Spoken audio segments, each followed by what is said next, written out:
খারাপ আমি জানি, সেটা আমি না, বাংলাদেশের সবাই জানে আমি খারাপ, আমি তাদের শত্রু।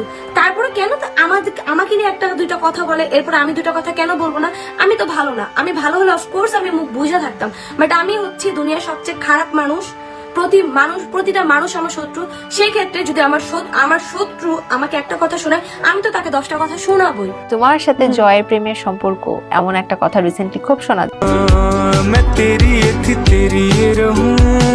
অন্তরার সাথে আদায় কাজ করার সম্পর্ক মিথিলা, তাই তো এবার জয়ের বিয়ে ঠিক হওয়াতে খোঁচা মারল মিথিলা অন্তরার পরিবারকে। শোনা গিয়েছিল সঞ্জিদার সাথে সম্পর্কে জড়িয়েছিল জয়, গোপনে তারা বেশ কিছু মাস প্রেমও করেছিল। তবে এবার সেই সম্পর্ক ভেঙে জয়ের নতুন বউকে দেখে খোঁচা মারতে ছাড়লো না মিথিলা জানালো খুব ভালোই হয়েছে জয় অন্য কাউকে বিয়ে করেছে।